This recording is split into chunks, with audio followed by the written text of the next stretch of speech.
I'm Ksenia, and a few weeks ago I shared with everybody how to determine the particular karakas of your chart. And in doing so, I shared the story of my Atmakaraka, which is Mars, and I gave it an archetypal framework.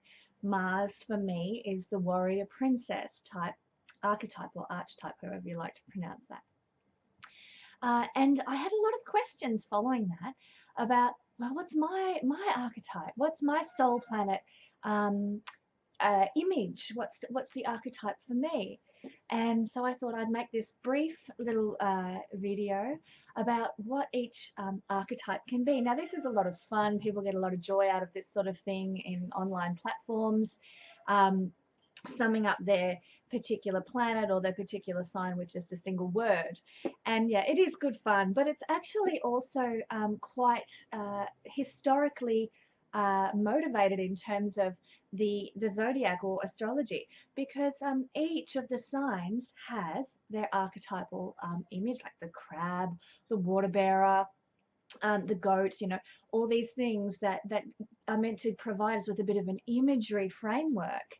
And in context with that, Carl Jung, when he developed his Myers-Briggs type analysis, there are archetypes to go along with that sort of thing.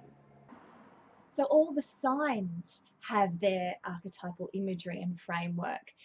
All the planets also, they are tied to those Greek gods of so-called mythology, and so they have their particular characteristics relating to the god archetype that they are named after.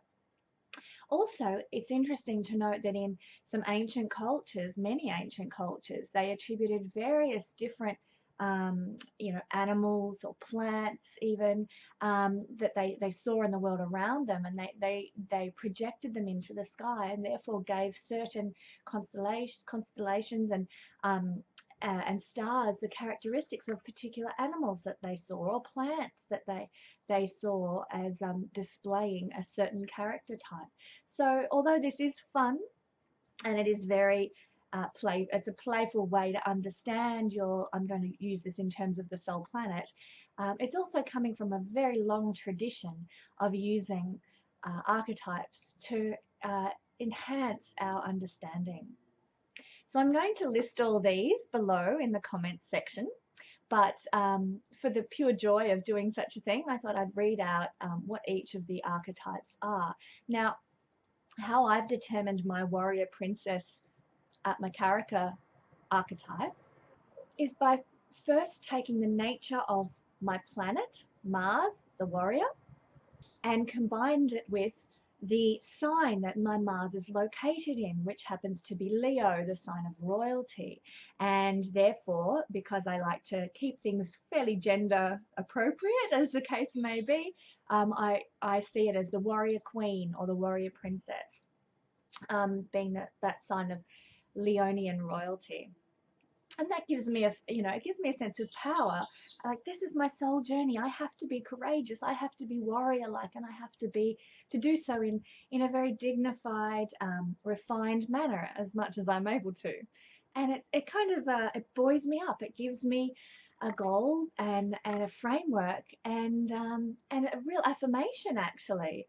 If anything, our zodiac characteristics should provide us with encouragement and upliftment as we recognize and know ourselves and see ourselves in the signs of the zodiac signs and the planets. So let's begin. So first, let's start with the planets. We've got the sun, and the sun is the archetype of the superstar.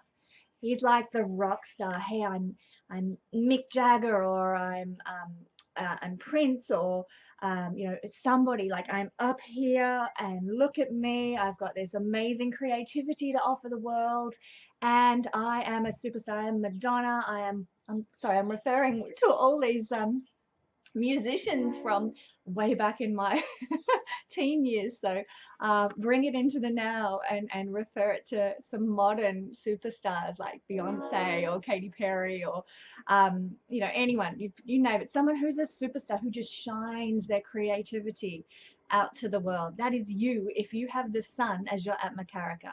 I should also have mentioned the Atmakaraka is the planet out of the 7 visible planets in the sky, the 7 traditional planets, Sun, Moon, Mercury, Venus, Mars, Jupiter, and Saturn. So the planet with the highest degree, say 29, 28 degrees, even 17 degrees if you happen to have all the other planets at a lower degree than that. The planet with the highest degree in your chart is your Atmakaraka, and it indicates your soul's journey, the big soul theme of your life this time around. So for me, Mars, warrior princess, in Leo. So sun, superstar, creative, visible, look at me, love me, here I am. You are a superstar. That's your archetype if the sun is your Atmakaraka planet. The moon as an archetype is the intuitive guide. She's the, you know, in the film Lord of the Rings, how I'm sorry, her name escapes me, but Kate Blanchett's character comes out to offer some guidance and some wisdom to Frodo and the crew as they go on their journey. This is what we're talking about, someone who offers their guidance, their wisdom. So you are the intuitive guide. You're here to help others, to guide others, to lead others in their personal evolution and growth. So the next one down, we've got sun, we've got moon, now we're at Mercury. Mercury is the gadget girl or the gadget guy. Recently I went to see Kingsman Golden Circle, and Halle Berry played the gadget girl, and she you know, all the spy movies, the Bond movies, they all have this gadget person. Batman even has his butler, who's the gadget person, provides him with all his little, the intricate tech that he needs to function, to do his superhero duties. And so this is what Mercury is. It loves tech. It loves that practical application. It loves using its skills and abilities. If you have Mercury as your Atmakaraka, you're the gadget guy or the gadget girl. The next one, Venus. It's kind of obvious what Venus is. She is Aphrodite. She is the lover. So you know, we look at, say, someone like Bridget Bardot, or anyone who we uphold as the epitome of beauty and sensuality, like the Marilyn Monroe, Catherine Zeta-Jones in a modern context, somebody who is beautiful. Now, for a man, that could be someone like many people for many years thought Sean Connery was just, you know, handsome and all that sort of thing. It could be somebody like Brad Pitt in a modern sense, or I'm trying to think of the modern younger celebrities. To be quite frank, I don't pay a great deal of attention to modern celebrities, so I'm struggling here. Name some for me if you if you can think of some male Venusian-like celebrities in the comments below. List them. But I'm hoping you get the picture, that highly attractive, sensual, sexual, beautiful epitome of attractiveness, of pleasure, of love. That's what we're looking for with Venus. And so therefore your archetype, if Venus is your Atmakaraka planet, is the lover. The next planet on the agenda is Mars, and we've already discussed this one. This is mine. It's the warrior. So it's the courageous warrior type archetype, you know.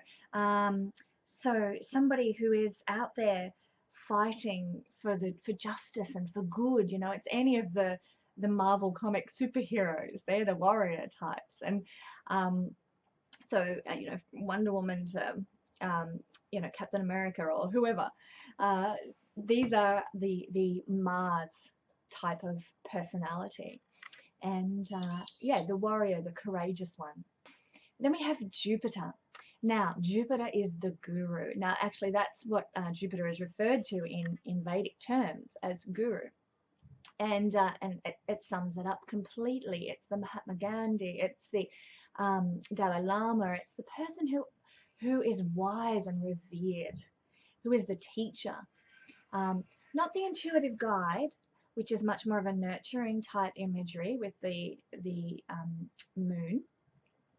But Jupiter is the teacher, the guide, the wise one. So we could call somebody like Brene Brown today as one of those types of people, the guide, the guru for how to live a more holistic life. Oprah Winfrey would be another great example.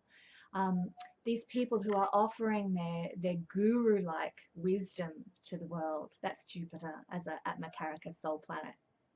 And the next planet is Saturn. Saturn is the boss. He's the CEO. He's the one that holds it all together and keeps everyone in line. And if you think that sounds boring or dull, please don't. Because when I was thinking of archetypes for Saturn, the one that sprung to mind for me was the chief out of Get Smart many years ago. He's bumbling Max and gorgeous Venusian 99, and he was the one holding it all together and keeping things, well managed and providing some grounding. But he had his playful side too. So I see Saturn as the CEO, that person who keeps everything together as it should be. Now, if we want to, it's up to you if you want to step into using the 3 celestial planets, Uranus, Neptune, and Pluto, as part of this Atmakaraka approach. You can do so. It's not the traditional way in Vedic astrology, but modern astrologers do use them if they feel led to do so in their astrological readings. So I want to offer the archetypes for Neptune, Pluto, and Uranus. And if you choose to use them as your Atmakaraka type, then by all means do. So Uranus. Uranus is the eternal free spirit. It's that wild, untamable man or woman who goes their own way, does their own thing, is highly autonomous. They are free. And so we label them as the eternal free spirit for an archetype.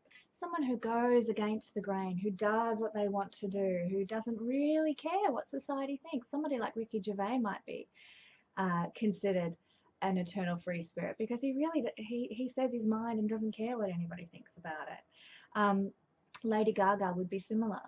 So there are a couple of, if you think about modern celebrities, there are many that probably fall into that category where they're like almost giving the bird to society because they're like, I'm free. I don't have to conform. It's actually quite a beautiful thing. So if you're Uranian, the free spirit is your archetype. If you're Neptunian, your archetype is the mystic. And this is somebody who is highly spiritual and meditative and dreamy and often in another land or living life by rules that everybody else just doesn't get. So they're mysterious to other people. They're almost elusive, they don't go through the usual processes of living life the way very, say, Saturnian people, very grounded people who have a set way of doing things would. So they're very mystical. They're very dreamy. They allow life to flow to them. So the Neptunian Atmakaraka archetype is the mystic. And Pluto, the final planet in our archetype series, is the transformer. And when I think of Pluto as the transformer, I'm inclined to see some kind of a Marvel comic type character who is very powerful, almost invincible, and comes along and bang, you're changed, you are transformed. He's not one to be messed with or trifled with. He's very powerful, and his transformation can be for the good, but it's also can be very painful and very confronting. So Pluto is the transformer, and I should get my children to design me a comic book hero called the Transformer. I'll share it with you if they come up with something good. So now we want to move into the signs, because what I do when I do a reading and I look at the characteristics of the soul planet, I combine the soul planet with the sign that it's in. So for me, the warrior princess in Leo. So let's see what the signs are. Well, first we've got Aries. Now, Aries is the noble knight or the Wonder Woman, the autonomous, the person going out on their own to save the world, to conquer the world, to change the world. They don't act with others. They are completely independent, and they superheroes practically. But you know that the ancient medieval knight who was heroic and fighting for justice and for the good and for romance and chivalry. And then Wonder Woman, who in the latest film adaptation is leading the charge against corruption and evil. Interestingly enough, she fights Aries. But the truth of the matter is that in a female archetypal context, she actually is an Aryan woman, a woman who is courageous, who is a warrior, who is fighting for justice and good. I find that quite funny, actually. So if you're a man or a woman and you have your Atmakaraka planet in Aries, the archetype is the Knight or Wonder Woman. This might be a little bit controversial as we move into Taurus, but I see Taurus archetype is the sex symbol. Now that doesn't mean, you know, lots of sex for you if you happen to have your Atmakaraka in Taurus, but I hope it does for your sake. but what I'm referring to here is that beautiful sensual imagery. Now this can be male or it can be female.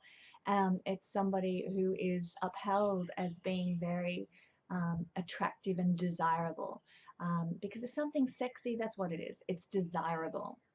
So you are the sex symbol. You are the desire symbol, basically. So if you've got your Atmakaraka in Taurus, go you. Then Gemini. So Gemini is the entertainer.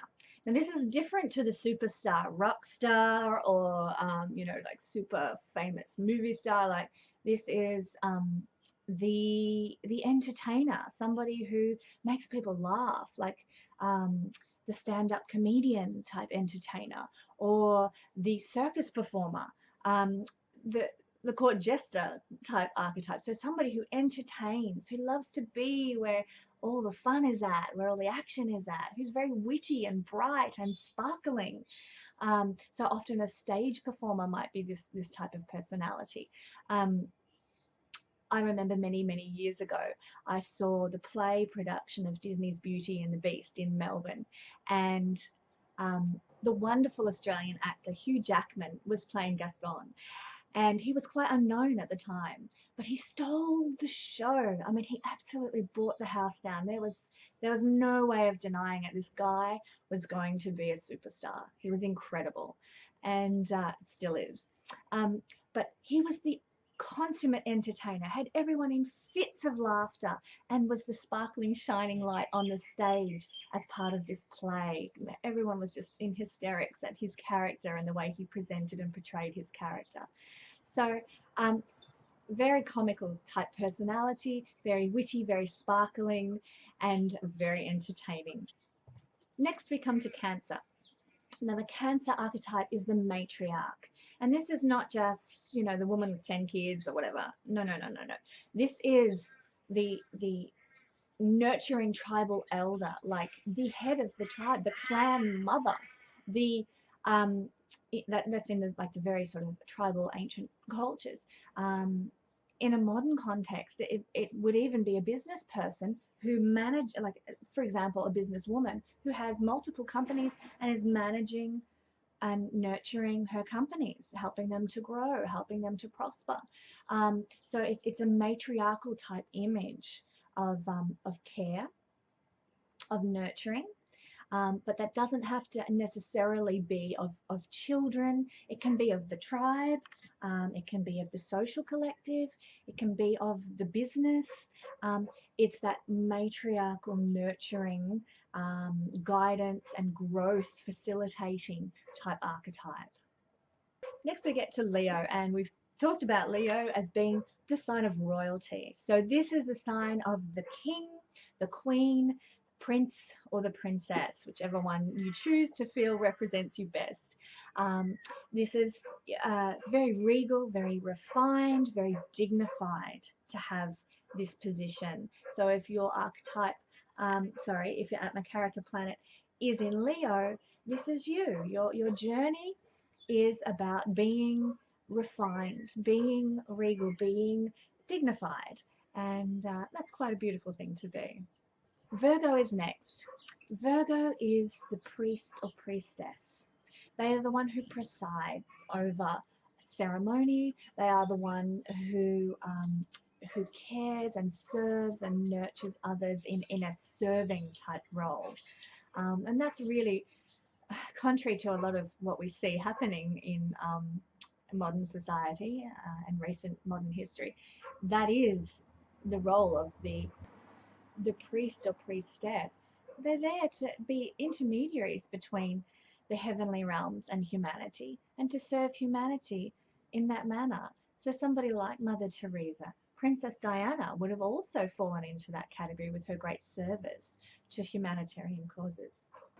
And although his archetype could be many different representations here that I've spoken of today, Bill Gates is actually channeling his success into service of humanity. So he could also be someone who's seen as a priest archetype in this context for his service and his channeling of his resources into lifting up humanity.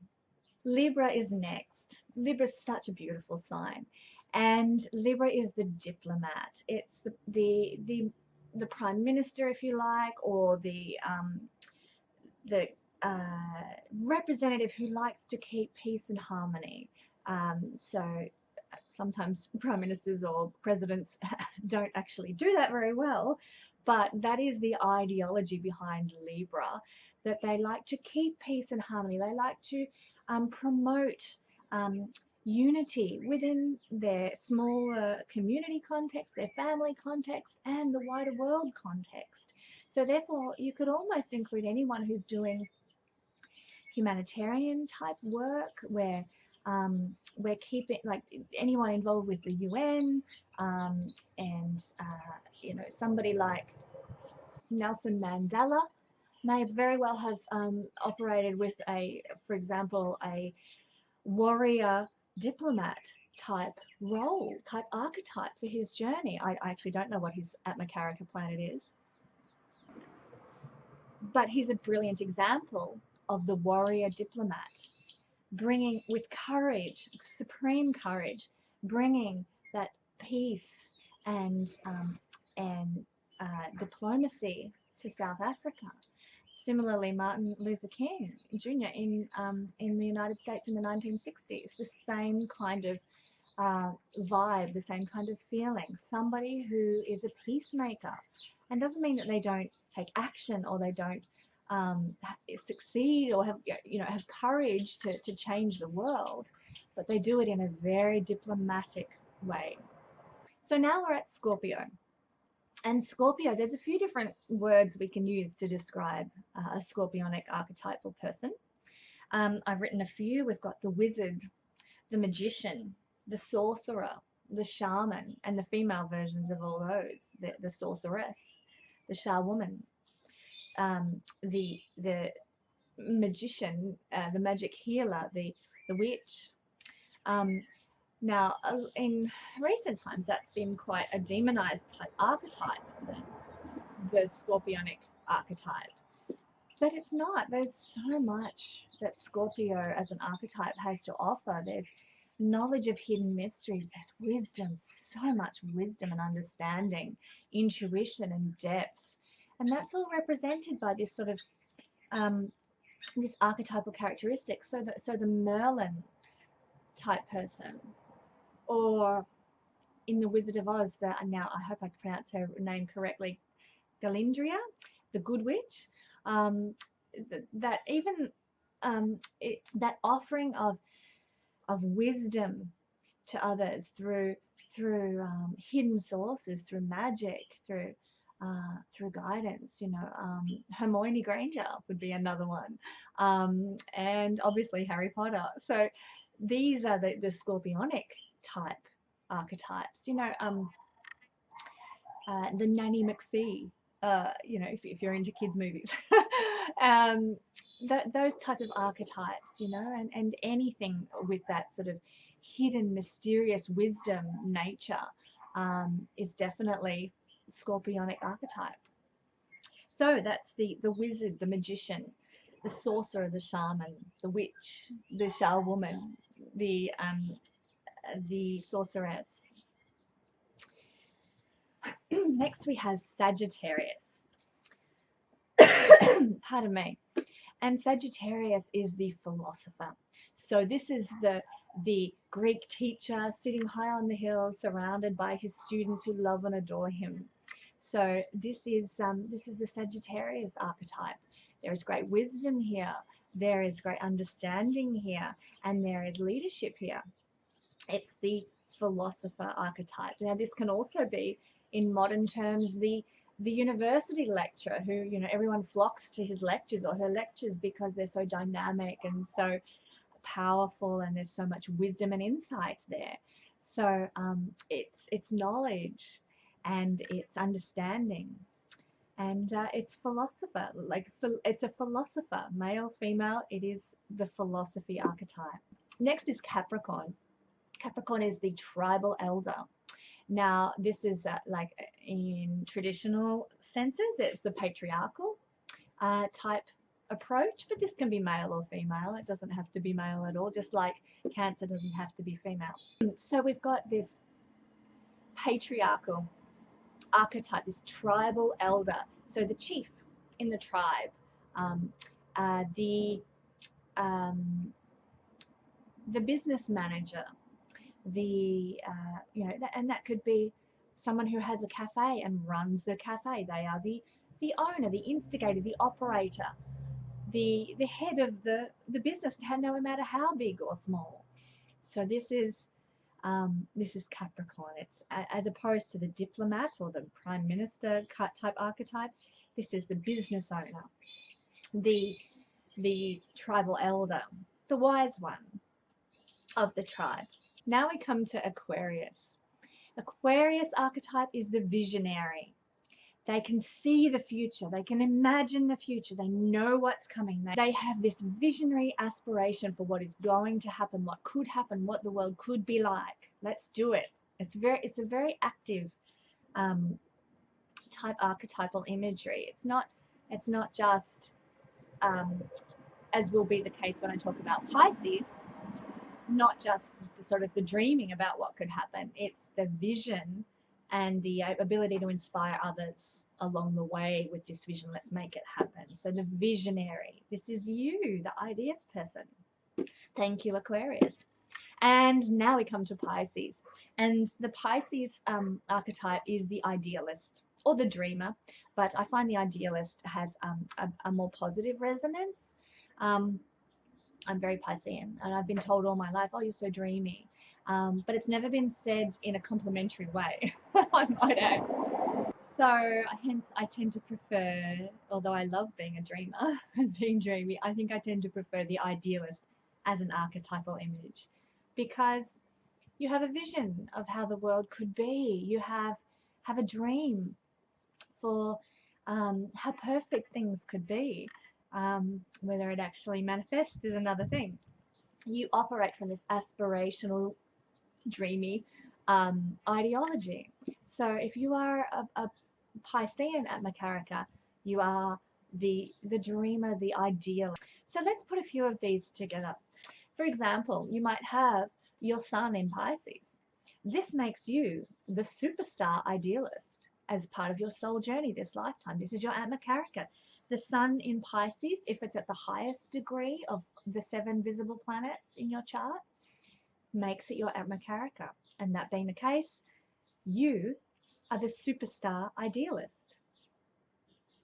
You'll know what that means for you if that's what you've got. It can take on, it can be relative to raising a family. It can be relative to running a business. It can be relative to publishing a book. It can be relative to a career, to a relationship. It can be relative to a million different things. you personally will know what it applies to for you. For example, my soul planet, Atmakaraka Mars, the warrior princess, it has aspects from the moon. And so there is just masses of amounts of courage for me and dignity for me, refinement needed in my mothering, in my parenting. So that is where my Atmakaraka is most um, being pushed to the forefront, so to speak. So for everyone, the way it's going to manifest, the soul journey for how it's going to manifest for you will depend on what aspects other planets are making to your soul planet. But the archetype of how you're going to deal with your career, your parenting, your relationships, whatever it is, will be seen by the planet in the sign. So the sun, for example, superstar, idealist in Pisces. Let's look at another one. Let's take the CEO, Saturn. In Taurus, the CEO's sex symbol. Now that's quite a combination. How's that going to work? How's that going to play out? In what realm is this playing out for you if you've got Saturn in Taurus and it's your Atmakaraka? Are you the boss in the bedroom? Are you, the CEO, the boss in some other realm of your life, but in a very sexy, desirable way, where people are drawn to you because of your desirability, but you're in charge? Like, it's a really interesting combination, that one. Perhaps you have Pluto, if you want to use these celestial planets. Perhaps you're Pluto, the transformer in Gemini.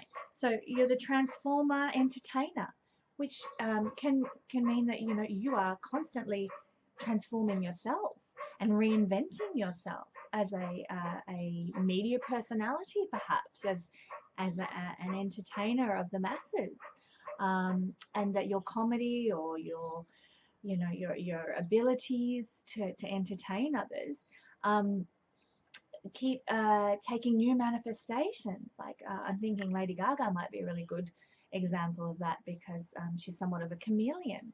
And so there are many ways that Atmakarakas can present themselves in the world. Maybe you've got Jupiter the Guru, and you've got it combined with Virgo, the Priestess.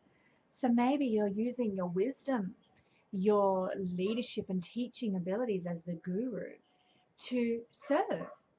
Maybe that's your combination, and you're finding that you are using your great guru-like abilities to serve your family, to serve your community, or your spiritual group.